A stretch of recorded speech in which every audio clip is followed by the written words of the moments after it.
kaum muslimin, sidang Jumat yang semoga senantiasa dirahmati oleh Allah Subhanahu wa taala. Kebanyakan kita sibuk dengan penampilan fisik. Kebanyakan kita sangat perhatian dengan kesehatan jasmani.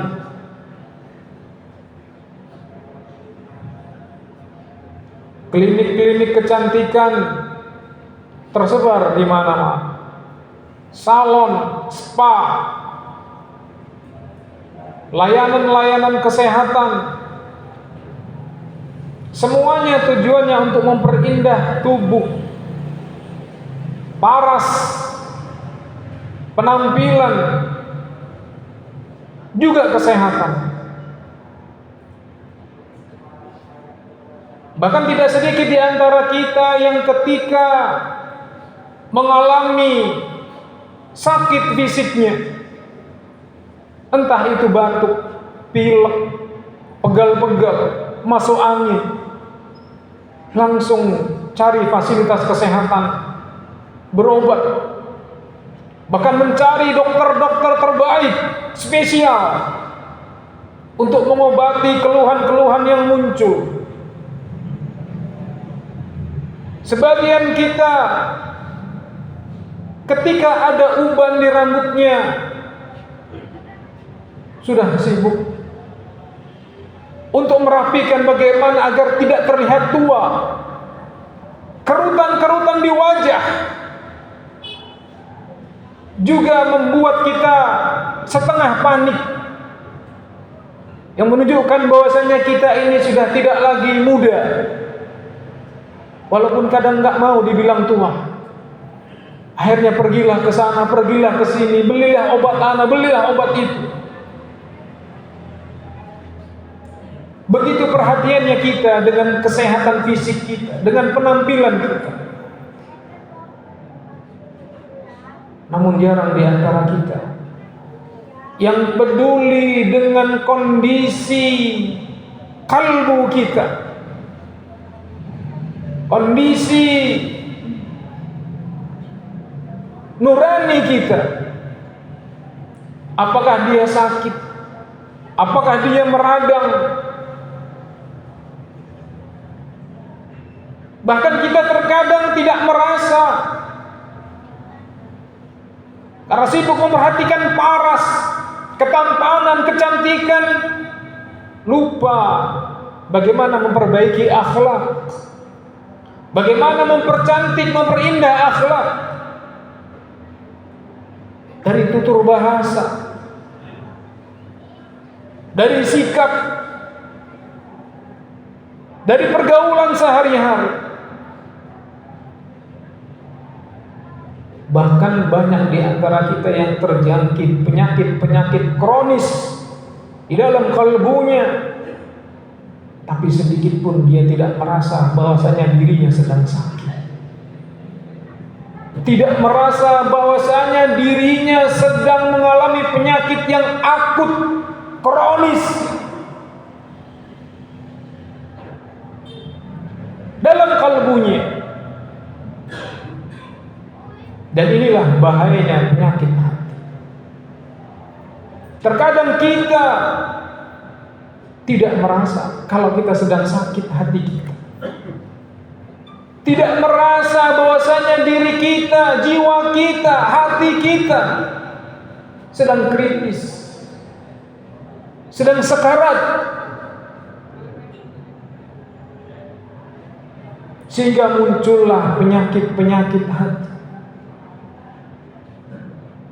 Penyakit yang berbahaya, yang mencelakai dia. Penyakit kesombongan dan penyakit hasad. Yang kata Rasulullah sallallahu alaihi wasallam, kesombongan atau al-kibar itu bentuknya dua. Al-kibru watarul haqqa wa ghamtun nas. Jadi seorang itu dikatakan sombong bukannya kalau lagi lewat enggak buka spion, enggak buka kaca mobil, bukan. Tapi orang yang sombong, kata Rasulullah sallallahu alaihi wasallam, watarul haqq, orang yang menolak kebenaran. Dan pasangannya apa? Ghamtun nas, suka meremehkan manusia, merendahkan manusia. Susah untuk dinasehati, susah untuk dikasih masukan, susah untuk diarah kepada kebaikan. Kenapa? Sombong, batarul haq. Bahkan ketika dinasehati, ketika diingatkan, gak boleh lupa. Yang seperti ini nih dilarang dalam agama. Allah, kamu tahu apa? Urus aja dirimu masing-masing. Kamu belum tentu penduduk surga. Saya juga belum tentu masuk neraka. Enggak usah usil dengan urusan orang. Ucapan ini, ucapan kesombongan. Kamu anak baru kemarin sore meremehkan orang lain. Karena kesombongan itu tadi, menolak kebenaran dan meremehkan orang lain. Bahkan nanti buahnya akan timbul yang namanya hasad. Ini buah dari kesombongan. Apa itu hasad? Iri, dengki. Apa kata kuncinya hasad itu? Senang melihat orang susah, susah melihat orang senang. Itu kata kuncinya. Dan semua kita berpotensi menderita dua penyakit berbahaya ini. Yang pertama al-kibr, kesombongan. Yang kedua al-hasad, iri dengki. Tidak ada seorang jiwa pun terselamatkan dari dua penyakit ini. Tidak ada. La yakhlu jasadun min hasadin. Kata Imam Ibnu Taimiyah rahimahullah ta'ala, tidak ada yang bisa terhindar dari dua penyakit ini. Akan tetapi ini trik. Walakinnal karimu yukhfi wal laimu yubdi. Akan tetapi orang-orang yang masih lurus jiwanya, masih bersih hatinya, ketika terjangkiti penyakit hasad, dia segera menolaknya, dia segera meredanya, dia segera mengobatinya. Wallaimu yubdi. Akan tetapi orang-orang yang jiwanya kotor, orang-orang yang tidak menginginkan kebaikan, justru bara yang ada di dalam kalbunya dari benih-benih hasad itu malah dikipasi oleh dia. Bukan cepat-cepat dipadamkan, tapi malah dikipasi. Yang tadinya bara berubah menjadi api dan menyalanya. Contohnya,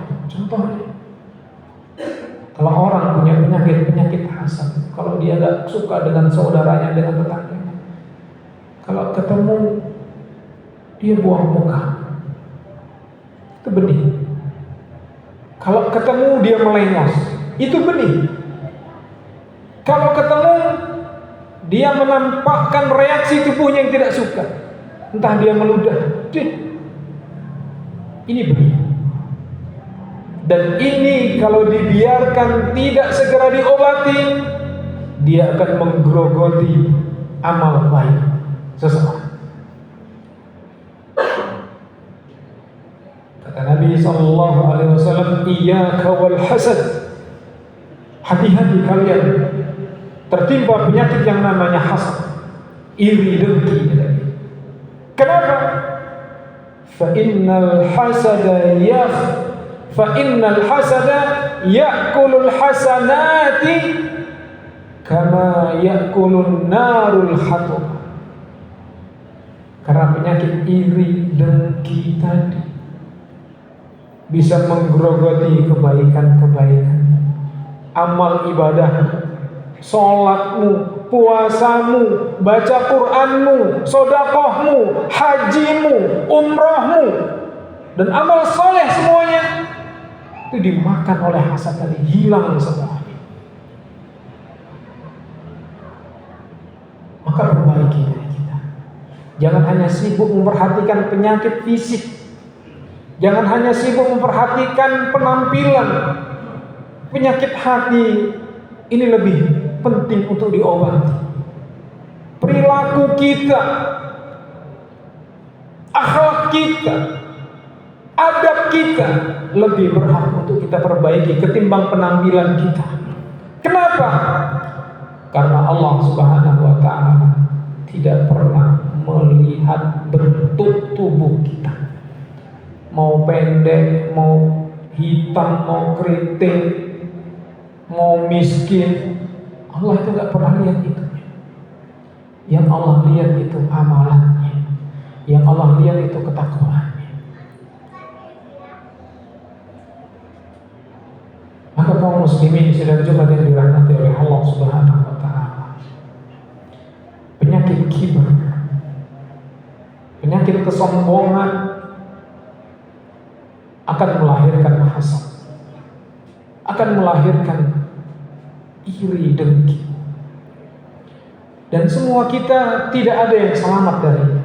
Hanya saja para ulama tadi memberikan trik. Ketika penyakit tadi masuk ke dalam kalbu kita, segera kita padamkan.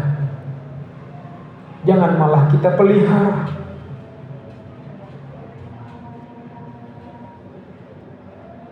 Ini yang menyebabkan iblis terusir dari surganya Allah.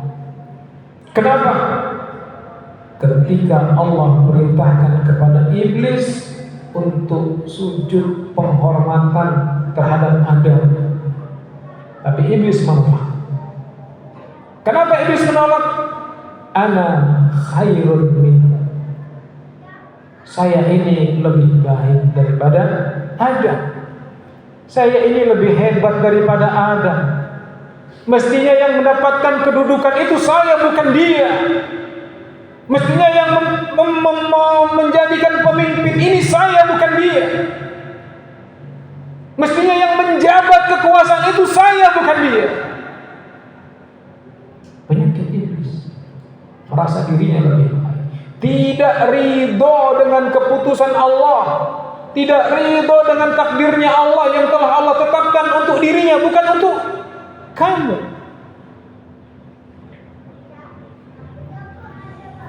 Dan inilah yang menyebabkan Qabil dan Habil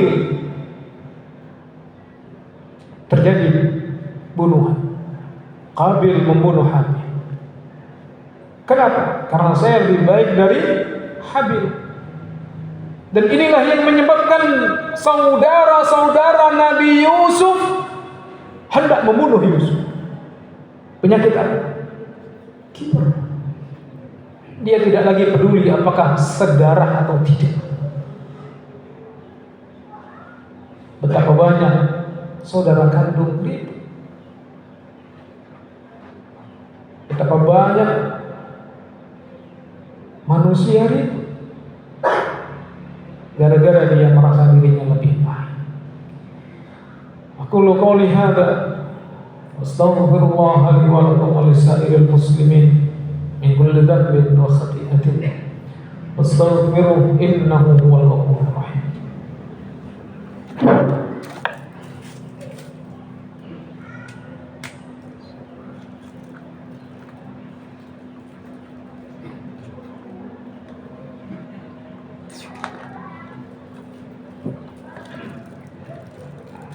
Alhamdulillahi rabbil alamin